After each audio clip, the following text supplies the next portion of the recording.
glad that football's back. I think most teams are in the same situation. I mean, we haven't trained this week because of all the testing. Then you've got to wait 48 hours. And so the preparation this week hasn't been very good so far. I mean, today's Thursday. We still haven't trained. So that's been a bit frustrating from that perspective. But, there's nothing we can do. We're just going to have to, prepare the team as best we can and see how far we can go, in the game itself. But we're looking forward to it, yeah. All right, Coach, can I just ask you to maybe move the laptop a bit forward or just move a bit? That position is perfect when you're speaking, just for record purposes. Okay. Colleagues, can we... I struggle to work a remote, so I don't know how to work these things. No, it's understandable, Coach. Colleagues, can we get questions from the floor just by a show of hands? The coach is ready. I will start. I'll go to Mazola. Coach, hope you're well. I just want to find out, obviously, with all that's happened, a club being sold, players obviously signing contracts elsewhere for next season. How confident are you that they'll be professional enough to get the job done for these remaining 10 games, possibly maybe 11 if you go all the way in the Nedbank Cup? Geez, you never know, eh? Hopefully the players will, respond and be professional and play properly.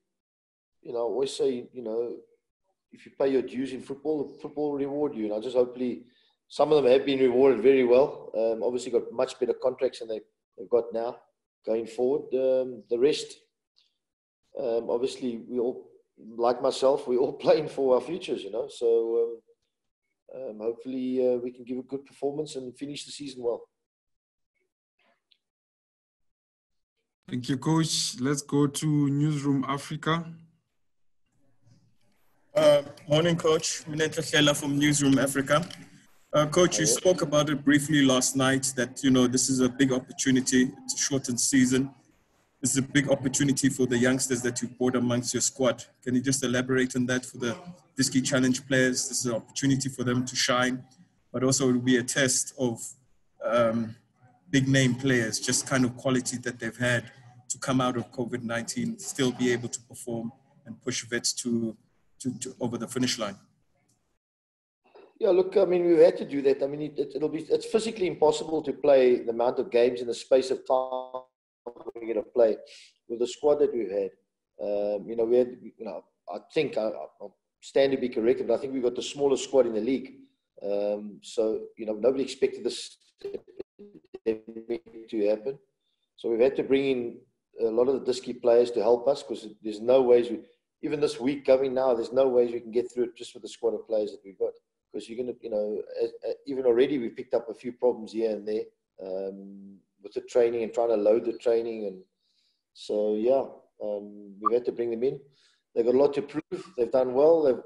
They've won the league, even though, it's not official. But for me, they've won the league. So they've done fantastically well. And let me see if I can give a few opportunities and hopefully they'll get contracts going forward. And I can help their futures, That's pretty much how I look at it. So let's see how they do. Okay, let's go to Nick. Coach, you kind of answered my question a little bit there, but you've always said that you wish your team could play every other day, and you're kind of going to get your wish now. What, aside from fatigue being the obvious thing, what other challenges are there just looking at these next sort of 4 to 5 weeks? Yeah, I'm an avid of. We'd never play enough football in South Africa, but this is totally different to what's the norm, because the norm, if you play 2 games a week, it's fine, and you're in a normal season and you've had a good preparation, blah, blah, blah, all the type of things. I mean, I think, it's better. But this is unique. You've been out for, 3 months, 4 months. You're not allowed to train like this. You're not allowed to train like this. You're not allowed to, you haven't had a friendly, you haven't had a proper game.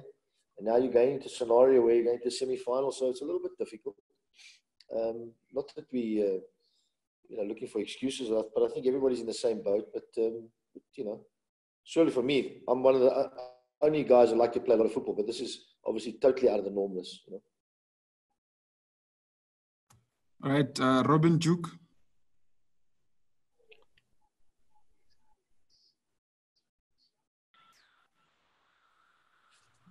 Robin Duke. Yes, can you hear me now? Yes, yes. Can you go ahead with your question, please? Coach, how difficult it has been for a couple of months, Coach, knowing the situation, and also just wanted to find out how helpful will be these 5 subs. No, I couldn't hear that. I think his question, I think you've already addressed the question because he's talking about how difficult it has been the past few months.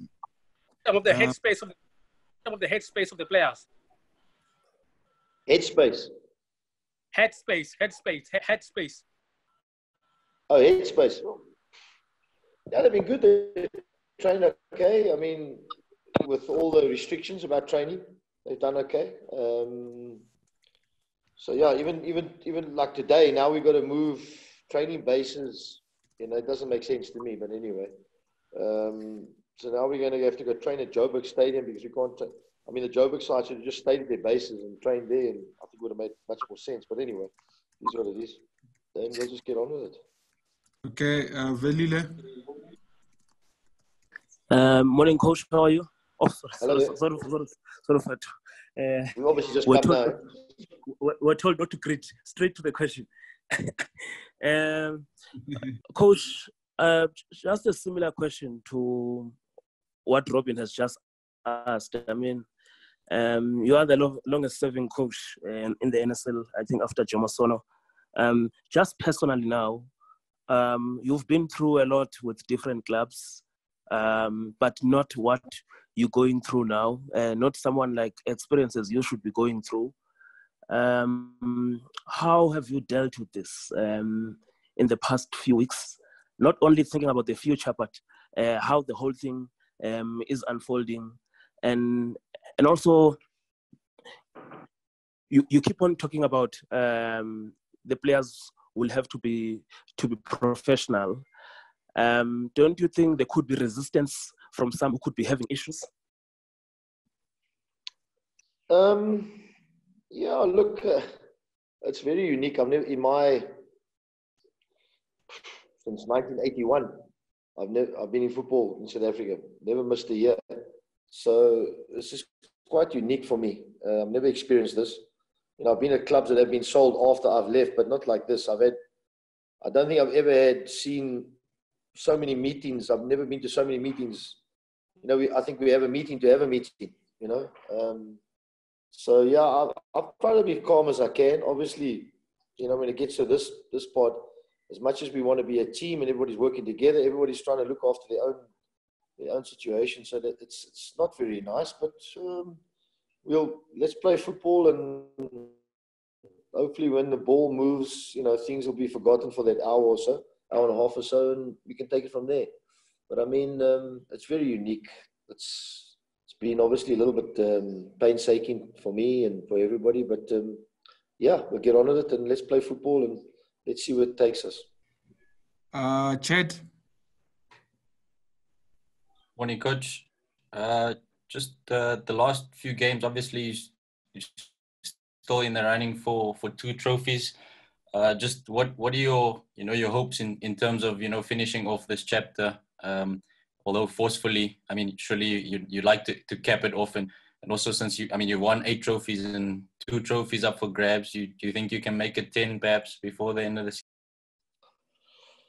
Chad, we'll just take each game as it comes. I think let's try and get through Saturday. I mean, you know, the week, I don't think anybody's got a week like we've got. Sundowns also playing a lot of games like us. So this week is tough for us. You know, we play Sundowns, Chiefs and Pirates in 7 days. Yeah. There's certainly going to be a lot of players who are going to make their debuts, that's for sure, which possibly wouldn't have happened in a normal season. So let's take it from there. And you never know in football. Football's a funny game. And hopefully, as I said, starting Saturday, which, you know, will never be easy. I don't think it'll be easy for both sides. Let's see how we go. And, you know, hopefully we can use the substitutes well, and maybe we should have make 10 changes at halftime, but obviously only allowed to make 5. So let's see where we go. Let's go to Nati. Yes, morning, coach. Morning. I mean, with the off-field issues surrounding the club, in terms of motivation, does it become more difficult for you ahead of this game? Yes, it does. I mean, but as I say, in football, you know, if a coach has to motivate players, especially at the professional level, to play football, then I think you shouldn't be a coach and you shouldn't be a footballer. So it's not about motivation. It's about the player obviously wanting to do it, wants to prove, you know, wants to keep himself. As I said, there's players, 6 or 7 of them have got contracts already going forward. The other 20 of us, or 25 of us, have got nothing. So, you know, we've got a lot to prove. And I've said to the players, these ones that have got contracts, maybe they can help the ones that haven't got, get clubs and put the other players in the shop window a little bit more, you know. That's important. Mark Stradom. Yeah, Coach. Just in terms of fitness, Pizzo told us the uncertainty over the start dates from July 18 to August 1, now August 8, created a problem for him because they overloaded players and tried to get them ready too quickly, and then they had to keep staggering and changing the way they were training, and it resulted in injuries. Can you just tell us, have you had a similar problem? I know you've got different approaches sometimes. And can you give us an injury update? And just the second one is, some of the coaches like Caetano have said, you know, the first 2 or 3 games will be a warm-up for them. When you're going straight into Sundowns in a semi-final, you can't do that. Never mind who the opposition are, it's a semi-final as well, must-win game.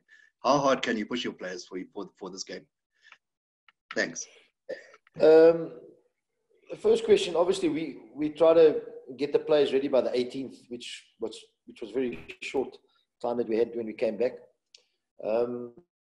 We had a similar thing, obviously players breaking down after a day or 2, you know, pushing them at training and doing a little bit extra and trying to do game preparation stuff more than a pre-season type of training. So yeah, we had a few problems. We've got a few injuries here and there. We've had a lot of guys pull out. Then we had obviously, like I think a few clubs, a few positive guys with COVID, you know, which were out for 14 days, and they came back. So they missed 2 weeks and so on and so on. So I think some of the clubs have all had the same problems. Are we ready for Saturday? I think we're a week or 2 away from being ready. But will it be like warm-up games, or like the coach has said, no, we have to just play straight away and try and play with good intensity and see how long we can last. If you last 50, 60 minutes, some of the players, obviously then your mental approach takes over, which I think people must never underestimate. You cannot be fit, but your mental approach has to be good. Attitude has to be good, and those are the things we'll try and work on psychologically going forward. So yeah, it is what it is. But as I said, we're happy that we're playing, getting back, especially with our state, with our club where we are, being sold and all this. Let's get all the boardroom stuff out the way and let's just play and see where we go. But we're competing. We are going to try our best, like always. We've got a good bunch of guys, good mentality, and that hopefully can see us through, you know. Is it possible to give us an injury update? If you have the names.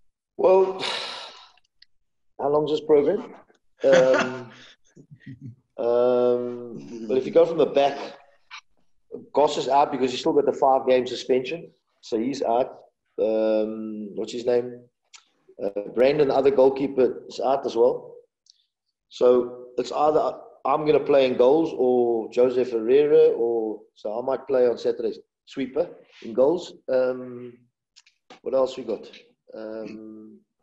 We go through the team. Tabang, Minari struggling a little bit. Gift is struggling a little bit. Machufu got hijacked this week, so I don't know. They stole everything, his car, and so he's had a problem. yeah, so we got, if you go through the team, Palembe hasn't come back. Who else? Where are we going? Obviously, we had a few players that were tested positive 2 weeks, so they've just come back this week.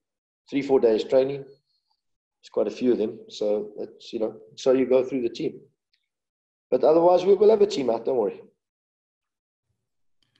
Okay, we're gonna take the last round of questions. We'll start with Tashrik. Hi, good morning, Coach. I was just wondering, I mean, over the span of your career, moving from Cape Town to Gauteng with SuperSport and then Wits, obviously at the end of the season, you'll be out of a job. Are you looking forward to perhaps that break, or would you prefer going straight into another job? How do you feel about that?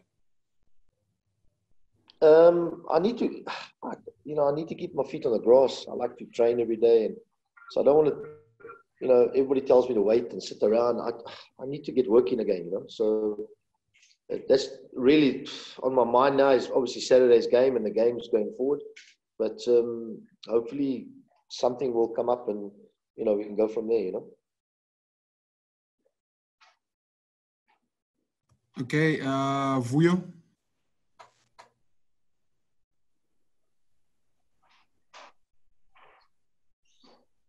Vuyo Matrova, are you there? Okay, we'll move on to John Timak.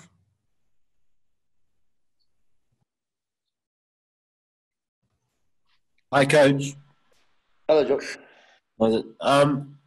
So you mentioned yourself playing in goal, but if Goss is suspended and Peterson's injured, that leaves Brighton and Plongo. Is he fit to play? And he obviously hasn't played for you much, but do you have confidence that he can do a job for you in against Sundowns and going forward if you choose to stick with him? Yeah, he has to. Look, he'll play Saturday. So, yeah. We obviously brought out Diski goalkeeper up, which I haven't seen much of. So he's coming to the squad now. Brought him in as well. So, yeah, in that department. So, yeah, Brighton will play on Saturday. Okay, we'll go back to Mazola. Yeah, Coach, just following up on John T's question as well. Did you by any chance register the goalkeeper coach as well, Tyron? Yes. Funny enough, we've been working him in training. So, yeah, he's registered as well. Okay, Chad. Oh, I was going to ask a similar question because you obviously got Tippy and Paul as well, who could probably still give you something if you were to need that experience in an instance where you don't have players. I know you've got some youth, but if you needed some experience, would they also be options? And then secondly, you mentioned some meetings, and I saw some reports that the players wanted to strike because of the the uncertainty of players' contracts and futures beyond the season. Is that another obstacle for you going into these games? To make sure that players aren't talking of a strike or considering any sort of a rebellious downing their tools and stuff for these remaining games, which are probably the most important of many of their careers? I mean, I think it was well documented. I think on Monday, the new owners and the existing owners came down and spoke to the players. And obviously, a lot of things were aired. A lot of things were spoken about. And I think that they pretty much came to an agreement on a few things, But I think on these type of things, there's a lot of. It's got to be done individually, which I think it'll be done now. Which I think that was the biggest concern. So individual cases will be handled with the new owner and the agents and obviously they'll take it from there what they want to do. There's a lot of uncertainty around those type of things. I think a lot of things were cleared up on Monday. So yeah. I've spoken to a lot of the players, most of the players individually as well. Trying to give them the best guidance because obviously I got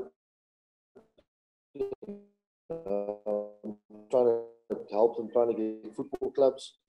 That's the most important thing, to try and get them plus for money decisions, make the right decisions. And that's important. So yeah, that's where it is.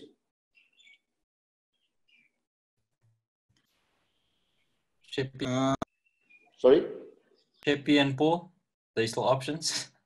Nah, I can run better than them, I think. No. Nah, they're not options. No, we got, listen, as I said, we brought the Disky players in. They're really good at training. I've got a lot of, I mean, if this was a new season going forward, a lot of them would have been in the squad this season. Quite a few of them have made their debuts. I've always believed in the youth. I've always played a lot of young players if I get a chance, and would have been the same this season going forward, the new season, if we all were together. So here's a great opportunity for them. I think they can go out and really enjoy and play. As I said, they've done really well in training, I'm not scared to play them, but they will definitely we'll definitely need them because of our program. Okay, Coach, the last one here is from Vuyo. I think he's struggling with his audio, but I'll just read it out for you. As we know, the matches will be played in empty stadiums. Have you spoken about the impact this could have on the players? So the question is it about the stadium? Yeah, the empty stadiums. Will that have an impact on the players? Yeah. I think there's clubs who will benefit. There's clubs who will maybe need the supporters. I think, people say that the bigger clubs will struggle, but I don't think, because the supporters normally put a lot of pressure on the players, so maybe there'll be less pressure on the three bigger teams that get the most support. Things like that. I think referees will be a little bit calmer as well, because they won't be under pressure with supporters. So those type of things, it's not easy to play when there's nobody there. It's very difficult, but you've got to create a tempo. You've got to create a feeling in the game. When you play football. Let's see how we go. But it certainly I've played in a couple of games where, the supporters have been banned and that in South Africa. So, it's not easy. Certainly not easy. But let's see how we go.